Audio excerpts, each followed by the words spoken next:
Good morning, all of you. In today's lecture, we will discuss about the remaining NCERT problems on the Arrhenius equation. Our first question is question number 4.23.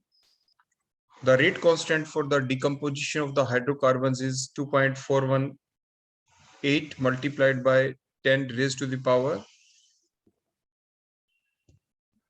per second at 546 Kelvin.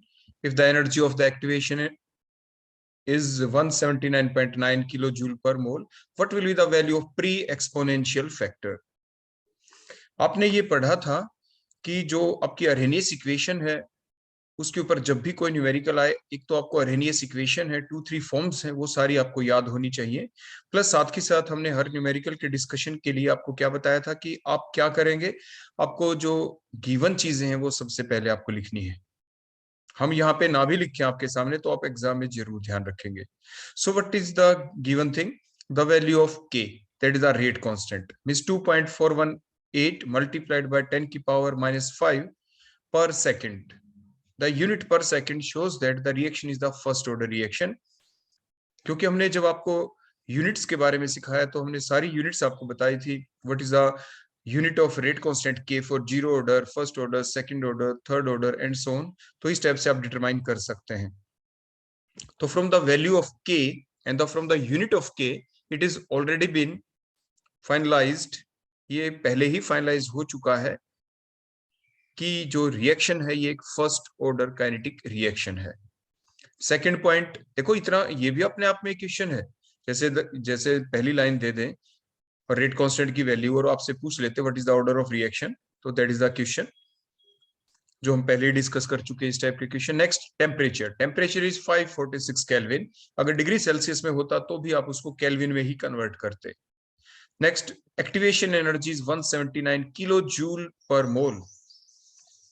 Next, इसको हमने किस में convert किया? Joule के अंदर, by multiplying it with 1000। 1000 means 10 raise to the power 3 से आपने इसको मल्टीप्लाई किया और इस टाइप से ये बन गए जूल पर मोल के अंदर।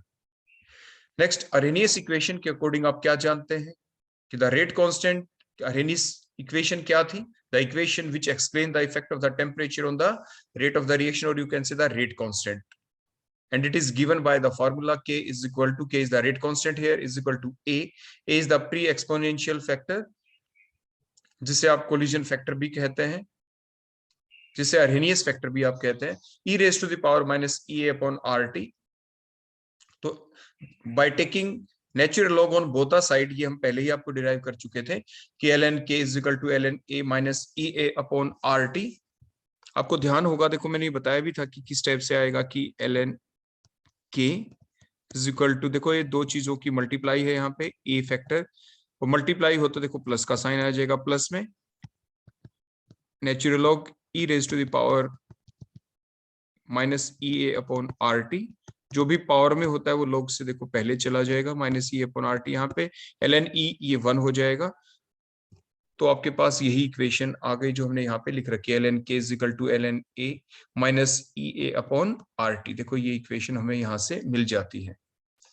इसके बाद next, by converting that l n into the l o g form, क्योंकि जो हमारे पास टेबल है बुक के अंदर वो किस फॉर्म में है? That is the l o g table, log base 10 table है। इसमें भी आपको बताया था, ध्यान होगा कि 2.303 एलओजी बेस 10, आप एल एन की जगह ये लिख देते हैं इधर के इज इक्वल टू, इसी टाइप से एल एन ए को क्या लिखेंगे? 2.303 LOG A minus e a upon are t. अब इसको जब आप डिवाइड कर देते हैं थ्रू आउट इस इक्वेशन को बाय 2.303, देखो इस स्टेप से 2.303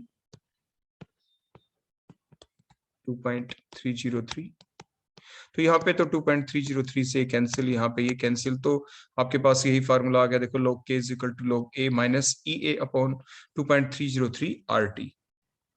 अब इसके बाद आप क्या करेंगे? log a, तो log a के लिए क्या करेंगे? जो ये फैक्टर था, देखो इधर ये माइनस है, दूसरी साइड जाके बोलो क्या बन जाएगा? प्लस। देखो प्लस में हो गया यहाँ पे। अब इसके बाद क्या करें? हमें निकालना क्या है? हमें निकालना था log a, तो log a किसके इक्वल? log k, देखो k की वैल्यू बोलो क्या गिवन थी? द वैल्यू ऑफ के इज 2.418 मल्टीप्लाइड बाय 10 की पावर -5। देखो ये हमने यहाँ पे पुट कर दी। नेक्स्ट ईए एक्टिवेशन एनर्जी भी गिवन है, देखो ये हमने जूल में कन्वर्ट किया था ना यहाँ पे, तो ये वैल्यू हमने देखो एक्टिवेशन एनर्जी की जगह पुट कर दी। 2.303 as such. R gas constant 8.314 joule per kelvin per mole multiplied by temperature 546 kelvin. तो इस टाइप से जो वैल्यू आएगी यहाँ पे वो किसकी आएगी, लॉग ए। बोलो यहाँ पे कौन है, दैट इज लॉग ए। अब आपके पास क्या हुआ, देखो ये हमने लॉग बोलो किसका लिया यहाँ पे, ध्यान दें। देखो ये जो इतना फैक्टर है, जब इसका हमने लॉग लिया, क्योंकि देखो बीच में हम ये सारी चीजें आपको सिखा चुके हैं पहले ही कि यहाँ पे मल्टीप्लाई का साइन है। देखो ये मल्टीप्लाई 10 की पावर -5 जो है, जब इस मल्टीप्लाई को आप कन्वर्ट करेंगे, देखो मैं थोड़ा सा लिख के भी दिखा दूं आपको सिर्फ इस पोर्शन के बारे में कि इक्वल टू, देखो जब आप लिखेंगे log is equal to log 2.418, तो मल्टीप्लाई का साइन बोलो किस में कन्वर्ट होगा, प्लस में, और ब्रैकेट में क्या आ जाएगा बोलो यहाँ पे आपके पास आ जाएगा, पावर को पहले आप ले आएंगे, देखो यहाँ पे डायरेक्टली लिख देते हैं पहले 10 की पावर -5। क्लियर हो गया। इसके बाद ये पावर जो है ये पहले आ जाएगी 10 की पावर -5, देखो लॉग से जस्ट पहले लॉग 10 बच गया, लॉग 10 1 होता है, तो इसलिए ये -5 तो यहाँ पे आ गया। और ये जो वैल्यू आई है 0.3834, ये किसकी आई है, लॉग 2.418 की वैल्यू है ये। क्लियर हो गया। उसके बाद प्लस ये जो इतना कहां से आया, ये हमने कैलकुलेट कर लिया आपने, देखो इस पोर्शन को, इसको जो हमने कैलकुलेट किया तो ये आपकी वैल्यू आ गई 17.2082। अब उसके बाद सिंपल कैलकुलेशन आप करेंगे तो आपका आंसर बोलो कितना आ गया, दैट इज 12.5917। ये कैलकुलेशन के बाद आपका आंसर आ जाएगा यहाँ पे।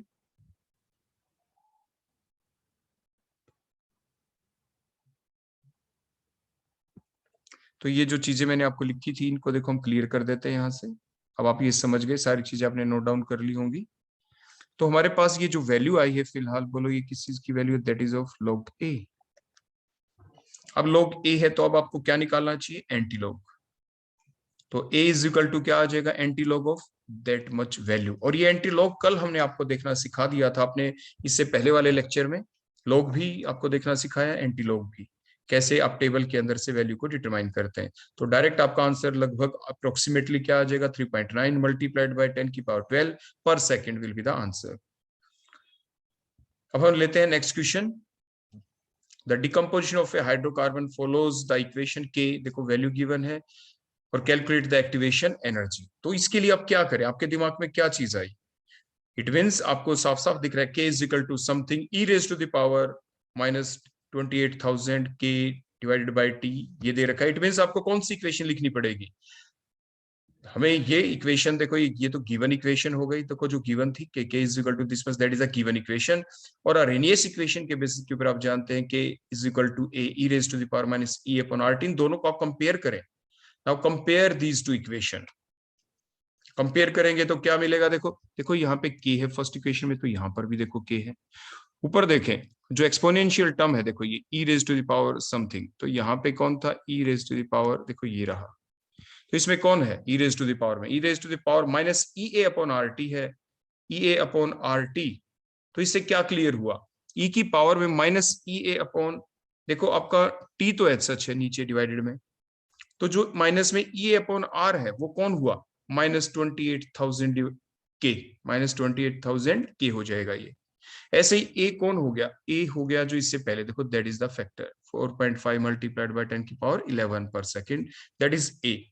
तो कंपैरिजन करेंगे तो देखो आपका क्या आ गया, E A divided by R T, E A divided by R T किसके इक्वल हो गया, जो देखो ऊपर ये फैक्टर था e raise to the power में, जो ये फैक्टर था, बोलो यहाँ पे ई की पावर में क्या था, ये रहा e upon are t, minus sign तो कॉमन है, वहां देखो ये रहा ई की पावर में, तो ये दोनों इक्वल हो गए।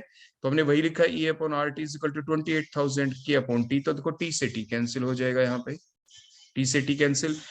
यहाँ पे अब आगे क्या करें, जो रिमेनिंग थिंग है, यहाँ से क्या आ गया, E A is equal to R multiplied by 20,000 के। अब आपने क्या किया, सिंपल वैल्यू पुट किया आपने, आर की वैल्यू बोलो क्या हो गई, 8.314 joule per kelvin per mole multiplied by 28,000 के। तो मीन्स आपका आंसर कितना आ जाएगा, जब आप सारी चीजों को मल्टीप्लाई करेंगे, 232792 जूल पर मोल, जूल पर मोल। क्लियर हो गया इतना। उसके बाद आप देखें नेक्स्ट, तो आपको इस किलो जूल में कन्वर्ट कर दिया, बोलो इसको किससे आपने डिवाइड किया, 1000 से इसको आपने डिवाइड कर दिया, देखो ऐसे, तो आपकी ये वैल्यू आ जाएगी किलो जूल के अंदर। क्लियर हो गया यहां तक? इसके बाद नेक्स्ट, एक्टिवेशन एनर्जी आपकी निकल गई यहाँ पे। तो अब नेक्स्ट क्वेश्चन के ऊपर चलते हैं। तो question number 4.27, the rate constant for the first order decomposition of the hydrogen peroxide is given by the following equation. जो इक्वेशन आपके सामने आपको स्क्रीन पे दिख रही है कि log k is equal to 14.34 minus 1.25 multiplied by 10 की पावर 4 कैपिटल K oblique में T. Calculate the activation energy for this reaction and at what temperature will its half life period be 256 minutes. तो क्या करें इसके लिए, कैसे calculate करें? देखो फिर वही कि अरेनियस इक्वेशन के अकॉर्डिंग हम जानते हैं कि k is equal to A e raise to the power minus E upon are T. उसके बाद जब आप ln लेंगे दोनों साइड में, तो ये हमने अभी अभी आपको कैलकुलेट करके दिखाया था। उसके बाद जब आप LOG में कन्वर्ट कर देंगे, क्योंकि ln is equal to 2.303 LOG अभी हमने कन्वर्ट करके दिखाया, दैट इज द इक्वेशन। ये अरेनियस इक्वेशन की डिफरेंट फॉर्म्स हैं। उसके बाद गिवन क्या है, log k, देखो ये इक्वेशन गिवन थी ऊपर आपके क्वेश्चन के अंदर, इक्वेशन नंबर 2 हो गई। अब इनको क्या करें, अब इनको कंपैरिजन करें इनका आपस में। तो कंपैरिजन किया तो क्या निकल के आया आपके सामने फ्रॉम इक्वेशन 1 एंड 2। फिर वही चीज देखो यहाँ पे ई ए अपॉन, बोलो क्या है ये 2.303 R T is equal to, बोलो क्या है, देखो ये जो इतना फैक्टर, देखो यहाँ पे जो गिवन था दैट मच फैक्टर, ये हमने आपस में इक्वल पुट कर दिया। उसके बाद एक्टिवेशन एनर्जी आप बड़ी इजीली यहां से कैलकुलेट कर देते हैं by putting this all values. R की वैल्यू देखो, गैस कांस्टेंट की वैल्यू देखो, जस्ट आपने पुट की, तो इस टाइप से क्या निकल गई आपकी एक्टिवेशन एनर्जी, आप कैलकुलेट कर देंगे। ये आपकी एक्टिवेशन एनर्जी आ गई इन जूल्स पर मोल। आप इसको किलो जूल में भी कन्वर्ट कर सकते हैं बाय डिवाइडिंग इट बाय 1000, तो कि किलो जूल पर मोल आपका आंसर आ गया 239.34 kilo joule per mole, that is the activation energy. उसके बाद देखें आप, हम ये जानते हैं कि जो टी हाफ है वो कितनी गिवन थी, बोलो यहाँ पे 256 मिनट। तो क्वेश्चन था calculate the activation energy for the reaction, and आगे का पार्ट देखिए क्या था, and what temperature will its half life be 256 minute at what temperature। तो अब क्या करें, हाफ लाइफ गिवन है, तो यहां से आप रेट कांस्टेंट निकालेंगे। तो k is equal to 0.693 divided by t half, that is for the first order reaction, first order kinetic reaction। अब इसके बाद हम क्या करेंगे, क्योंकि गिवन है क्वेश्चन के अंदर, आप ध्यान से देखिए, the rate constant for the first order decomposition, देखो क्वेश्चन में गिवन था, so that is the reason कि हमने यहाँ पे जो फार्मूला लिखा है ये हाफ लाइफ पीरियड का, तो ये फर्स्ट ऑर्डर के लिए लिखा है, क्योंकि हाफ लाइफ का जो फार्मूला होता है that is different for zero order, for first, second and the third order. Her order की रिएक्शन के लिए हाफ लाइफ पीरियड का फॉर्मूला डिफरेंट होता है। तो क्योंकि गिवन है क्वेश्चन के अंदर कि it is the first order kinetic reaction, और वैसे भी हम पहले पढ़ चुके हैं, अगर ना भी गिवन हो, वैसे तो गिवन मिलेगा आपको एग्जाम में, ऐसा नहीं होता गिवन ना हो, लेकिन फिर भी हम ये एग्जांपल पहले पढ़ चुके थे about the decomposition of the H2O2। तो K is equal to 0.693 divide by T half, 256 value put कर दें, तो आपका पर मिनट के अंदर आपका आंसर आ जाए, क्योंकि half life in minutes given थी, तो यूनिट यहाँ पे रेट कांस्टेंट K की होगी पर मिनट। अब इसके बाद क्या करें, यहाँ पे K की वैल्यू आ गई, रेट कांस्टेंट की वैल्यू आ गई है, ये हमें निकालना क्या है, व्हाट टेम्परेचर। तो अब क्या करें, देखो ये पर सेकंड में हमने कन्वर्ट कर दिया है, पर मिनट को किस में कन्वर्ट किया हमने, पर सेकंड के अंदर। बताओ कैसे किया होगा, ध्यान से सोचें, बताओ इसको, मिनट को किस में कन्वर्ट किया, सेकंड में। अब ये ध्यान दें, ये मिनट नहीं पर मिनट था, तो इसलिए इस फैक्टर को हमने क्या किया, 60 से डिवाइड किया, क्योंकि यूनिट को अगर आप देखें तो देखो ये ऐसे थी, पर मिनट को अगर आप लिखें 1 बाय मिनट, वो ही पर मिनट कहते हैं, मींस मिनट आपका डिनोमिनेटर में है। तो जब मिनट को सेकंड में कन्वर्ट करते हैं तो 1 मिनट है 60 सेकंड्स, तो देखो 60 नीचे ही तो मल्टीप्लाई करेंगे, तो देखो डिनोमिनेटर में हमने 60 लिखा, इट मींस ओवरऑल आपने डिवाइड किया इसको 60 से। क्लियर हो गया होगा आपको। तो that is the 4.51 multiplied by 10 की पावर माइनस 5 पर सेकंड। अब ये रेट कांस्टेंट आपका आ गया। उसके बाद ये फार्मूला देखो जो गिवन था आपके लिए पहले ही, कि log k is equal to 14.34 minus 1.25 multiplied by 10 की पावर 4 k अपॉन t। अब हम क्या करें यहाँ पे, देखो सिंपली वैल्यू पुट करेंगे आप, देखो हमने क्या किया, जो के है अभी हमने कैलकुलेट की थी, देखो ये वैल्यू के की, देखो यहाँ से इसने हमने देखो के की जगह यहाँ पे पुट कर दिया। देखो 4.51 मल्टीप्लाइड बाय 10 की power -5 is equal to 14.34 minus 1.25 into 10 की पावर 4। देखो रिमेनिंग थिंग आपकी बिल्कुल सेम है। अब यहां से हमने क्या किया, बताओ हमें क्या निकालना है, यहाँ पे हमें टेम्परेचर निकालना है, टी निकालना है। देखो डिवाइड बाय टी है यहाँ पे। अब हमें लॉग टेबल हमें देखनी आनी चाहिए, देखो वो हम पहले ही कैलकुलेट देखो मैं कर चुका हूं, तो आपका आंसर ये आ जाएगा यहाँ पे। अगर ओवरऑल आप कैलकुलेशन करेंगे और फाइनली टी की ये वैल्यू आ जाएगी। टी देखो आप क्रॉस करके ऊपर ले गए, दिस मच फैक्टर नीचे, तो टी का आंसर कितना आ गया, 668.95 केल्विन इज द आंसर। तो मीन्स लॉग टेबल वगैरह कैलकुलेशन आपको करनी आनी चाहिए, ये सारी चीजें बड़ी बेसिक हैं। तो that is the approximate answer, that is the 669 kelvin, हमने राउंड ऑफ करके लिख दिया। इसके बाद नेक्स्ट क्वेश्चन हमारा, द डिकम्पोजिशन ऑफ ए, कोई रिएक्टेंट है उसको हमने ए से रिप्रेजेंट किया into the product has the value of के एज, देखो ये डाटा गिवन है, एट ए टेम्परेचर, देखो ये टेम्परेचर गिवन है 10 degree Celsius, and the energy of activation भी गिवन है 60 kilo joule per mole. At what temperature the value of के बिकम्स 1.5 मल्टीप्लाइड बाय 10 की पावर 4 पर सेकेंड। पर second है यूनिट यहाँ पे, पर सेकंड क्या रिफ्लेक्ट करती है, रिएक्शन का ऑर्डर क्या है, first order kinetic reaction, because the unit of के क्या होती है, पर second for the first order kinetic reaction. तो अरेनियस इक्वेशन से देखो ये फार्मूला तो आप जानते ही हैं कि log K2 by K1 is equal to EA divided by 2.303 R, bracket में T2 minus T1 divided by T1 T2, that is the Arrhenius equation in the form of logarithm. Logarithm लेने के बाद हमारे पास ये फार्मूला डिराइव हुआ था, ये हमने लिख दिया। उसके बाद देखो K1 की वैल्यू कितनी गिवन है, 4.5 मल्टीप्लाइड बाय 10 की पावर 3 पर second, that is the value of K1। T1 कितना है, that is the 10 degree Celsius, इसको केल्विन में कन्वर्ट करें, 273 ऐड कर दें, 283 केल्विन आ गया। तो when temperature is T1 means 283 Kelvin, then the value of rate constant is 4.5 multiplied by 10 की power 3 per second. Next, rate constant given है 1.5 multiplied by 10 की पावर 4 सेकंड। तो ये रेट कांस्टेंट कब होगा, जब कितना टेम्परेचर हो, मींस T2 आपको डिटरमाइन करना है। T2 आपको क्या करना है, T2 आपको करना है कैलकुलेट, और energy of activation is given 60 kilo joule per mole. आप इसको कन्वर्ट भी कर सकते हैं जूल के अंदर, क्योंकि आर की वैल्यू तो हम जूल पर केल्विन पर मोल में ही लिखते हैं। देखो यहाँ पे हम पहले इसको कन्वर्ट कर देते हैं।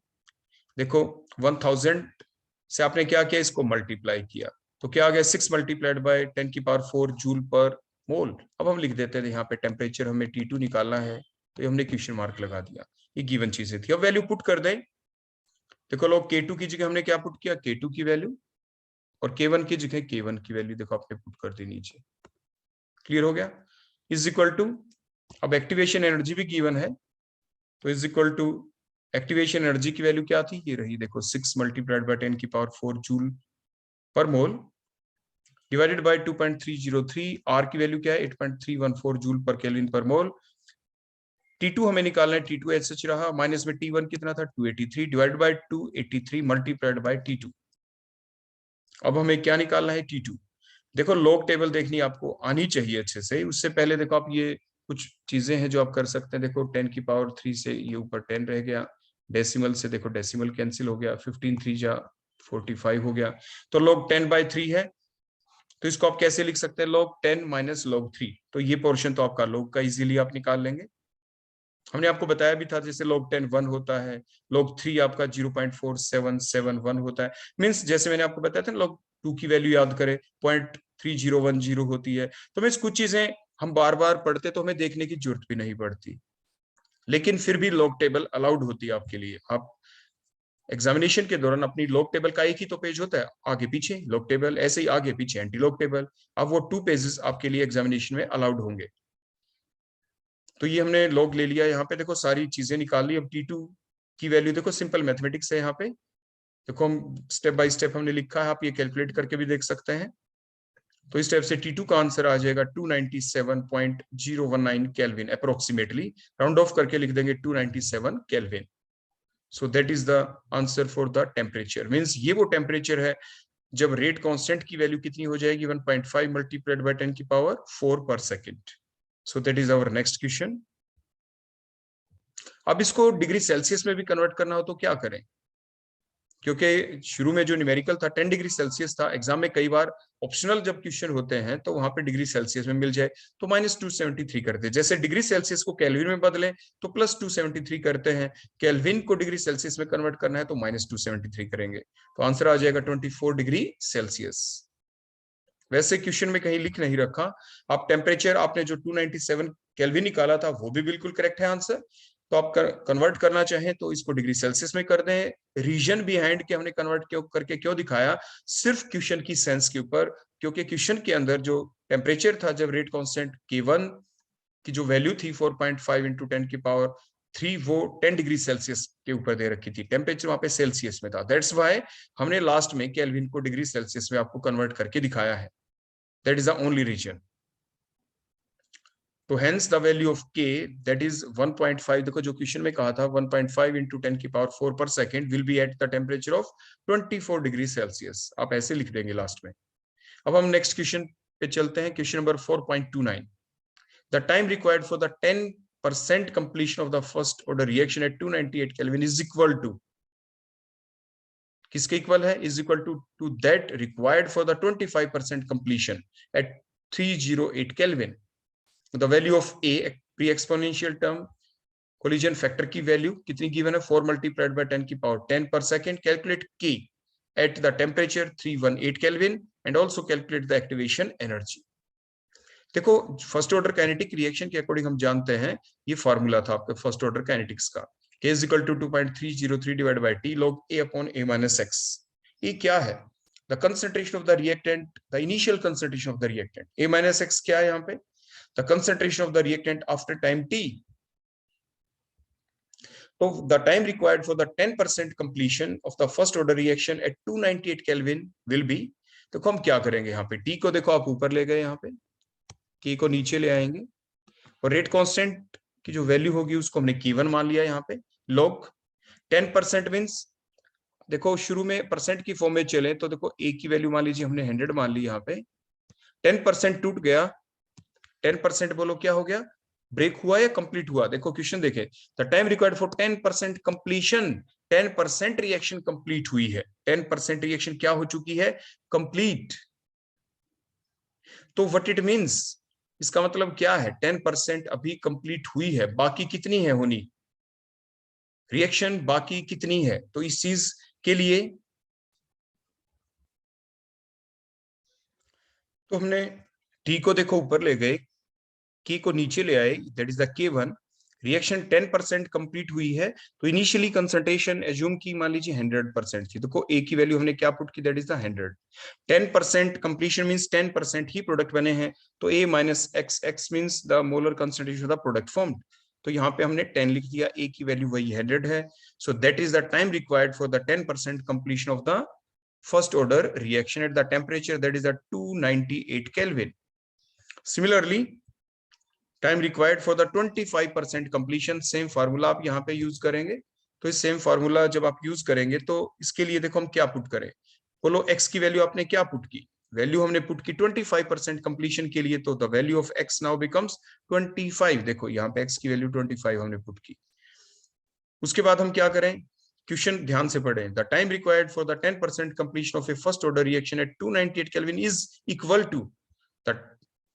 To the time required for the 25% completion. means आपकी जो इक्वेशन नंबर मान लीजिए ये 1 बन गई, ये इक्वेशन नंबर 2 बन गई, both are equal because according to the question the time required for the 10% completion is equal to the time required for the 25% completion. इन दोनों को आप इक्वल पुट कर देंगे. देखो इक्वल आपने पुट कर दिया, इक्वल पुट करने के बाद क्या होगा, कॉमन चीजों को आप कट कर देंगे. यहाँ पे जैसे 2.303 से 2.303 आपने कट कर दिया. उसके बाद आप ये जो लॉग गिवन है यहाँ पे, ऊपर लॉग 100 है, नीचे 100 माइनस 10 90 आ जाएगा, 100 माइनस 25 यानी 75 आ गया. तो इनका आप लॉग ले लेंगे. यहाँ पे K1 और K2 बच गया तो आप क्या करें, the value of K2 divide by K1 comes out to be 2.7296. The value of K2 by K1 comes out to be 2.7296. अब इसके बाद क्या करें, अरेनियस इक्वेशन से हम ये जानते हैं कि log K2 by K1 किसके इक्वल होता है, EA divide by 2.303 R bracket में T2 minus T1 divide by T1 T2। हमने किसकी वैल्यू निकाली अभी, K2 by K1 की। जो वैल्यू वहां पे हमने निकाली K2 by K1 की, उसको कहां पुट करें, देखो यहाँ पे K2 by K1 की जगह देखो हमने पुट कर दिया log, आगे K2 by K1 की जगह देखो हमने यही वैल्यू पुट की 2.7296। एक्टिवेशन एनर्जी क्योंकि हमें कैलकुलेट करनी है तो एक्टिवेशन एनर्जी हमने एज सच रखा 2.303 एज सच, आर की जगह 8.314 जूल पर केल्विन पर मोल। टेम्परेचर बोलो कितना, T1 कितना था हमारा, देखो 298 इज द T1। T2 कितना हमने लिख रखा है क्वेश्चन में, calculate the value of K at 318 Kelvin. तो T2 की जगह हमने क्या लिखना है बोलो, यहाँ पे ध्यान दें, यहाँ पे 318 या क्या और कुछ लिखें, जल्दी बताएं, जल्दी से ध्यान से सोचें। हमने तो ये लिख रखा है, ध्यान से देखें, जो ये इक्वेशन थी आपस में इक्वल, ये कब आई है, K2 by K1 की वैल्यू कब आई है, टेम्परेचर बोलो कितना था, दैट इज द 308 केल्विन। बोलो कितना था, एट द 308 केल्विन, वो 308 के ऊपर था। तो मैं जो ये रेशियो हमने निकाली है K2 by K1, इसलिए हम वहां पे बोलो क्या निकाले, लिखा हमने T2 की value that is the 308, that is the reason. पहले हम ये निकालेंगे यहाँ पे। तो यहां से हमने क्या निकाला, हमारे पास हमने सारी वैल्यू पुट कर देंगे, देखो इस टाइप से एक्टिवेशन एनर्जी का देखो ये आंसर आ गया, और इसको हमने किलो जूल में कन्वर्ट कर दिया 1000 से डिवाइड करके, तो activation energy comes out to be 76.64 kilo joule per mole. ये हमारी वैल्यू आ गई यहाँ पे। लेकिन अब हमारा अगला पॉइंट ये आता है, देखो क्या कि ये फार्मूला देखो हमारे पास, log K is equal to log A minus E upon 2.303 RT। Clear हो गया इतना। अब उसके बाद देखो क्या करें, हमें क्या निकालना है बोलो, लॉग देखो log K की वैल्यू क्या आ जाएगी, log A की वैल्यू कितनी है 4 मल्टीप्लाइड बाय 10 की पावर 10, देखो गिवन है क्वेश्चन में, ये गिवन है ऊपर। ये हमने देखो अभी ऊपर निकाल ही लिया था, ये हमने पुट कर दिया activation energy 2.303 as such, 8.3 as such. अब देखो ये आ गया 318। देखो अब हम निकालें, calculate the value of K at the temperature of 318 kelvin. हमने यहाँ पे वैल्यू पुट की। अब इसके बाद हमारे पास देखो K का आंसर आ जाएगा, log टेबल आपको देखनी आनी चाहिए। तो आपका आंसर बोलो कितना आ गया, ये -1.9855, ये log K की वैल्यू आई है। उसके बाद हम क्या करेंगे, anti log K is equal to anti log -1.9855। हमने आपको सिखाया था ना कि माइनस में हो तो उसको पहले जो फैक्टर है डेसिमल के बाद, ये तो ओवरऑल वैल्यू माइनस में है, तो इसको प्लस में कन्वर्ट करना पड़ेगा डेसिमल के बाद। तो कैसे करें, आपको सिखाया भी था ये हमने, आपको ध्यान होगा, तो आप इसको देखो ऐसे लिख सकते थे।